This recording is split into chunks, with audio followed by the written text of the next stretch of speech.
네, 안녕하세요.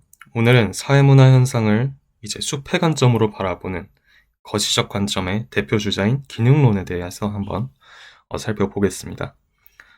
기능론을 이해하는 가장 완벽한 비유는 바로 우리 몸, 인체라고 생각하면 좋아요. 우리 몸에는 심장, 폐, 위장 같은 장기들이 있죠. 이 장기들이 서로 싸우나요?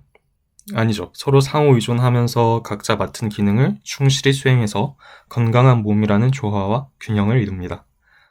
기능론은 이 사회도 인체랑 똑같다고 봅니다. 학교, 가족, 법, 경제 제도 같은 사회 구성 요소들이 우리 몸의 장기처럼 각자 역할을 다할 때 사회 체계가 건강하게 유지되고 존속된다고 봅니다. 자, 그렇다면 이렇게 조화로운 사회의 범죄나 빈곤 같은 사회 문제는 도대체 왜 생길까요? 자, 바로 사회 질서를 유지시키는 다양한 기능적 요건들이 충족되지 않았을 때 발생하게 됩니다. 이걸 일종의 인체에 생기는 병이라고 보는 것이죠. 예를 들면은 여기 보았듯이 사회에는 각 장기들처럼 역할이나 조직이나 제도나 문화 등 주어진 기능들이 있는데 이들이 제대로 기능을 적절히 수행하지 못했을 때 사회 문제가 생긴다, 병이 생긴다라는 것이고요. 또 가치와 규범의 사회적 공유도가 떨어질 때 이거는 지켜야지라는 어떠한 사회적 합의가 무너질 때 이제 아노미 그 사회 문제가 발생하게 되는 것이고요. 또 가정이나 학교에서 규칙을 제대로 못 배운 구성원들이 생겼을 때, 사회가 실패했을 때 이제 사회 문제가 발생을 한다. 그렇게 이러한 것에 의해서 사회 문제 하위 이론들이 탄생을 하는데요. 이 세 가지가 그 기능론에서 파생된 세 가지의 하위 이론입니다. 자, 아노미적 접근은 사회가 너무 빠르게 변해서 예전 규칙이 안 통하고 새 규칙이 없을 때, 규범이 약화되어 있을 때 사람들이 멘붕에 빠진 상태인 즉 아노미가 발생했을 때의 상태를 말하는 것입니다. 자, 사회 병리로는 사회가 합의나 가치나 규범을 개인이 내면화하지 못했을 때, 즉 사회화가 실패했을 때 발생하는 것이죠. 우리 몸으로 치면은 특정 세포가 자기가 해야 할 일을 제대로 학습하지 못해서 염증이 일어난 상태라고 보면 됩니다. 자, 사회 통제로는 나쁜 짓을 하려고 할 때 그것을 막아주는 내적 통제력 혹은 외적 통제력이 약화되어서 범죄나 여러 가지 문제가 발생한다고 보는 관점입니다. 일종의 면역 체계가 무너졌다라고 보면 좋을 것 같아요. 자, 그러면 이 사회 문제를 어떻게 해결하느냐? 여기서 중요한 단어가 향상성이라고 하는데요. 인간의 체온이 36.5도로 항상 유지가 되듯이 기능론은 사회의 혁명적이고 무질서한 상황, 일종의 감기 같은 상황이 와도 다시 안정적이고 질서 있는 36.5도의 상태로 회복하려는 경향이 있다라고 봅니다. 그리고 그 회복을 돕는 해결 방안, 처방전은 무엇이냐? 자, 만약에 새로운 규범이 없이 규범이 약화되어 있다? 그러면 새로운 규범을 합의하면 되겠죠. 그리고 규칙을 잘못 배웠다? 사회화가 잘못되어 있다? 그럼 재사회화를 시키면 됩니다. 그리고 제도가 고장이 나왔다? 그러면 고장난 부품을 갈아 끼우듯이 제도를 개혁하면 되는 것입니다. 자, 마지막으로 기능론의 장점과 단점을 살펴보면 장점은 분명합니다. 사회가 어떻게 굴러가는지 그 질서의 조화를 설명하는 데는 이보다 유용한 이론이 없습니다. 하지만 치명적인 단점이 세 가지가 있습니다. 자, 혁명 등 급진적인 사회 변동 설명을 하기가 어렵죠. 항상 36.5도만 유지하려고 하다 보니까 열쇠를 부수고 문을 여는 그러한 혁명 같은 다이나믹한 변화를 비정상적인 것으로 일종의 병으로 치부해버리는 것이죠. 또 기독권의 논리로 악용될 가능성이 있다.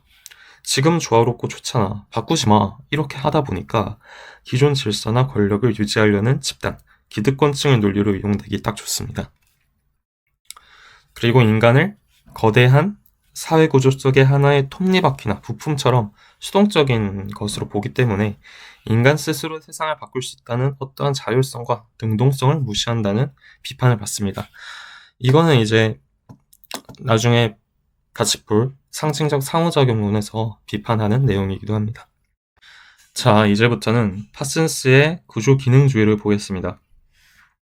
자, 파슨스의 이론은 이제 보통 크게 개인을 어떻게 행동을 선택하는지를 보는 사회 행동의 유형 변수, 그리고 거대한 사회가 어떻게 굴러가는지에 대해서 보는 사회 체계, 이 두 가지로 나뉘어서 볼 수 있게 됩니다.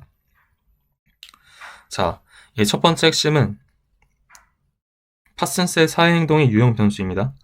쉽게 말하면 구체적인 사회 상황에서 개인이 선택할 수 있는 가장 적합한 행동의 유형을 5가지로 대립되는 일종의 옵션으로 정리를 해놓은 겁니다. 여러분들이 어떠한 상황에 처했을 때 이 A로 행동할지 B로 행동할지 고르는 일종의 메뉴판, 옵션판이라고 생각하면 좋죠. 자, 그래서 이 5가지 유형을 살펴보면 감정적 대 감정 중립성. 자, 여러분들이 여자친구를 대하는 상황에서는 사랑을 듬뿍 담은 감정적 행동을 합니다. 하지만 이제 수술실 의사 선생님이나 변호사 같은 분들은 냉정하게 감정 중립성을 지켜야 되는 것이죠. 그 다음 확산적과 제한적, 이 부분을 보면은 친구 사이 밥도 먹고 비밀도 나누고 이러한 관계는 확산적인 것이죠. 하지만 편의점 알바생과 손님은 딱 물건만 사고 파는 일종의 제한적인 관계이죠. 자, 그리고 특수적과 보편적을 보면은 내 자식한테만 용돈을 주는 건 일종의 특수적인 기준입니다. 하지만 학교 선생님이 모든 학생을 똑같은 규칙으로 대하는 건 보편적인 기준이죠. 자, 그리고 귀속적과 성취적, 이 부분을 보면은 태어나 보니 왕족인 건 일종의 귀속적 지위에 따른 행동이고, 열심히 공부해서 회사에 취직하는 건 성취적 기준에 따른 행동입니다.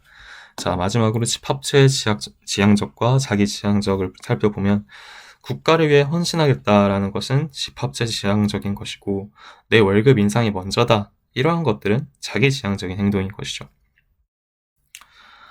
그래서 파슨스는 이러한 행동들이 있는데, 이게 사회가 전통사회에서 근대화가 될수록 사람들의 행동이 점점 오른쪽, 이 감정 중립성이라던가 제한적이라던가 보편적이라던가 이런 오른쪽의 행동들로 점점 이동한다고 보았습니다.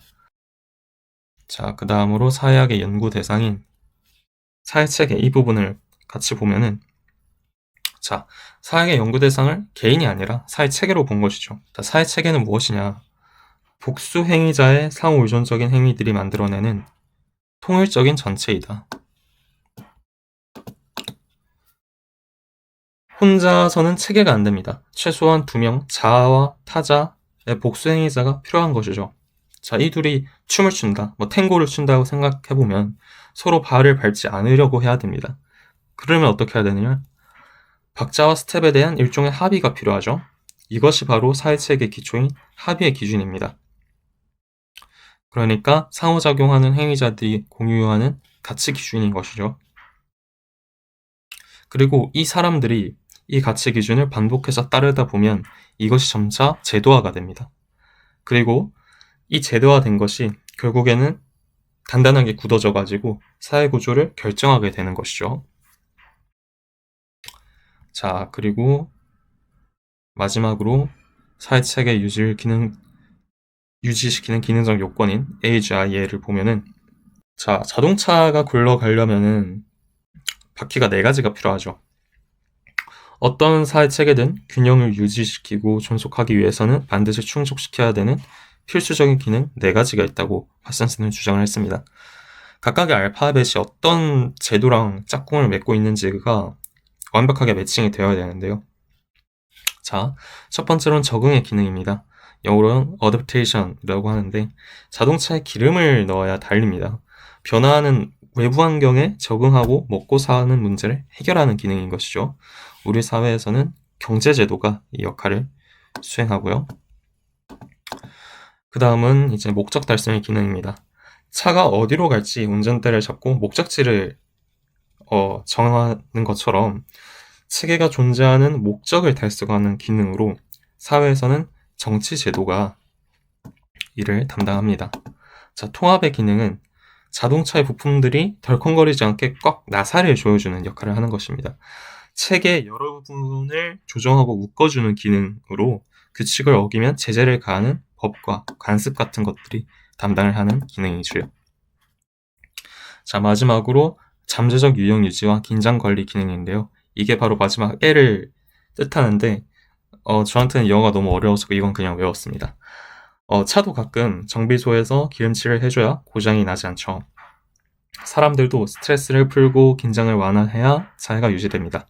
이 기능을 교육, 문화, 종교를 할 때 유형 유지가 되고 긴장 관리를 할 때 문화, 오락, 종교 이런 것들이 이제 기능을 한다라고 보면 됩니다. 자, 이렇게 파슨스의 이론까지 살펴보았고요. 자, 이번에는 머튼의 중범위 이론을 보겠습니다. 자, 일단은 이 머튼은 파슨스를 비판했어요. 그 이유는 무엇이냐?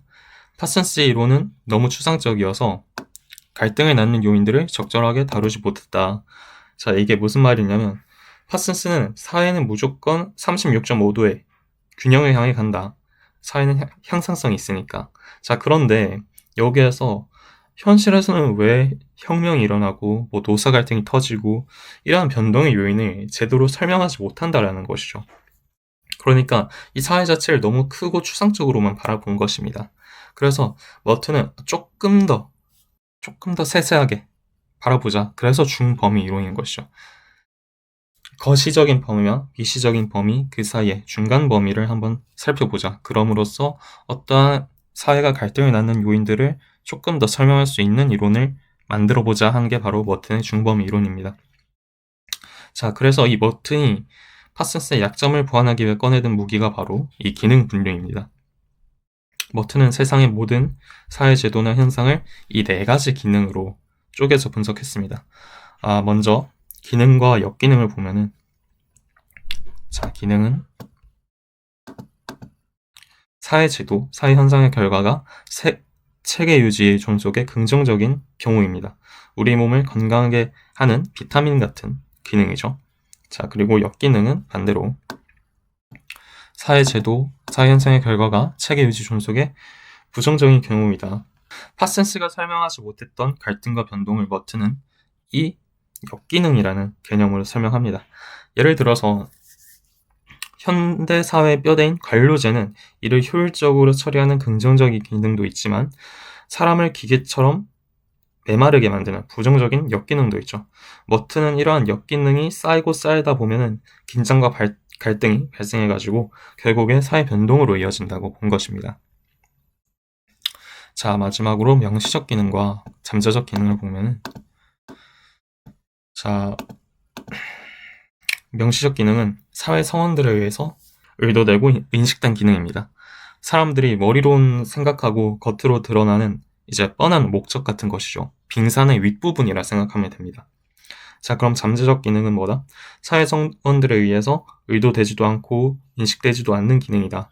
사람들은 전혀 예상하지 못했지만 결과적으로는 체계에 어떤 영향을 미치게 되는 숨겨진 기능인 것이죠. 빙산의 아랫부분이라고 생각하면 됩니다. 예시를 보면은 이제 호피 인디언들은 이제 부족 전원들이 모여가지고 기우제 춤을 춥니다. 왜냐하면 이제 가뭄이 들었을 때 기우제 춤이 비를 내리게 한다는 믿음 때문이죠. 그래서 이 명시적인 기능이 바로 기우제 춤이 비를 내리게 한다라는 것. 자, 그럼 잠재적 기능은 무엇이냐? 춤을 춘다고 진짜로 비가 오나? 꼭 그렇지만 않죠. 하지만 며칠 밤낮을 부족 사람들이 같이 춤을 추고 음식을 나누다 보니까 부족원 사이에 엄청난 끈끈함이 생깁니다. 인디언들은 전혀 의도하지 않았지만 결과적으로는 그들의 사회적 응집력을 높인다는 엄청난 효과를 얻게 되는 것이죠. 이것이 바로 숨겨진 잠재적 기능입니다. 또 다른 예시 한번 보면은 비싼 명품을 가방을 사는 행위, 명시적 기능은 그냥 물건을 담아 쓰는 것이지만 그 이면에 숨겨진 잠재적 기능은 남들에게 내 재력을 과시하려는 위세와 과시 같은 것이 되겠죠. 자, 이렇게 머튼의 중범위 이론까지 보았습니다. 이렇게 기능론 파트는 모두 끝났고요. 나중에는 이제 갈등론을 같이 보도록 하겠습니다.